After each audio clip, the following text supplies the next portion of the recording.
السلام عليكم ورحمة الله وبركاته. اللهم صل وسلم وبارك على سيدنا محمد عليه أفضل الصلاة والسلام.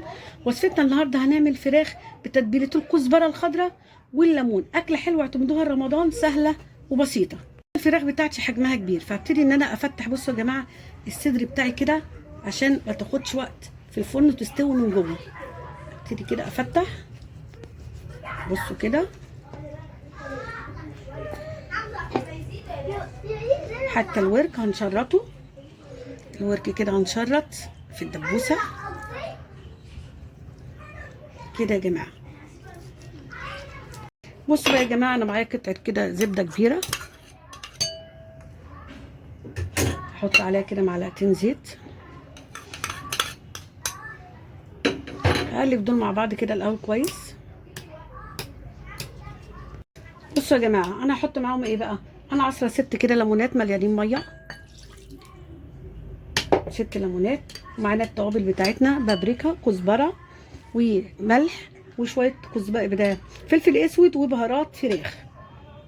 دي التوابل اللي احنا هنحطها كده. بقى بالكزبره دي كميه الكزبره بتاعتنا حوالي حزمه كبيره كزبره. بقى يا جماعه الفراخ بتاعتنا انا عامله لها محلول نقع وغسلها كويس قوي. طبعا حطها في الملح والليمون، وهبتدي ان انا اتبل الفراخ واركنها على جنب شويه. بصوا كده في الفتحات. انا هستخدم ايدي، بس انا بحط الاول عشان هستخدم ايدي. بصوا يا جماعه الفتحات اللي انا عملتها هنزل كده فيها التتبيله كده من الداخل ومن جوه كده، وتحت الجلد يا جماعه، تحت الجلد كمان كده. بصوا تحت الجلد كده على قد ما اقدر ايدي تاخد بقطع الزبده كده بالتتبيله خطيره. وطبعا والفتحات كده.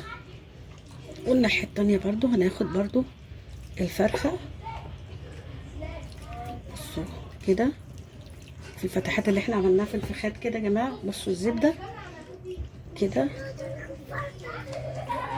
انا محضره كده حوالي 3 بطاطسات او 4، نحط عليهم كده بصلايه كبيره وبرده كده قرنين فلفل، وهنقلب كل ده كده مع بعضه.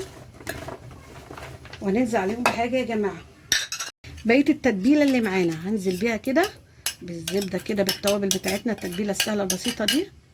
بقى يا جماعه ده شكل البطاطس اهي بالتتبيله، شايفين شكلها ما شاء الله. طبعا الكزبره بتبقى ريحتها خطيره. بقى يا جماعه انا حطيت الفراخ بتاعتنا اهي بسم الله ما شاء الله على شبكه، واحطها في الفرن من تحت. ده شكل الفراخ بتاعتنا بعد ما طلعت من الفرن. هي طبعا الفراخ بتاعتنا حجمها كبير اكتر من 2 كيلو يا جماعه، حوالي 2 كيلو ونص. فخدت وقت شويه، يعني لو اصغر مش هتاخد الوقت ده. بس بسم الله ما شاء الله ريحه الكزبره مع الزبده مع الليمون بجد تحفه. وعايزه اوريكم هي من كل الاتجاهات هي سخنه. بصوا بصوا جمالها يا جماعه. بصوا انا ولعت عليها في 10 دقايق الشوايه، شايفين ما شاء الله اللهم بارك. شايفين شكلها. ده شكل الفراخ بالتتبيله بتاعتنا. بصوا بقى يا جماعه شكل الفراخ والريحه بجد تحفه. عايزه اوريكم كده نقطع منها مستويه ازاي. بصوا ما شاء الله ما شاء الله. بصوا شايفين. بصوا ما شاء الله مستويه. زبده خطيره بجد، طعم خطير. جربوا الطريقه دي حلو قوي. حتى البطاطس مختلف عن اللي هي بالطماطم. بصوا مستويه، وده شكل الشوي مع الكزبره. بجد بجد بجد تتبيله حلوه. جربوها وان شاء الله هتعجبكم. وان شاء الله اللي يتفرج على الفيديو بتاعنا وده ويعجبه يدعمنا بلايك ويشترك في القناه ويفعل الجرس عشان يوصله كل جديد.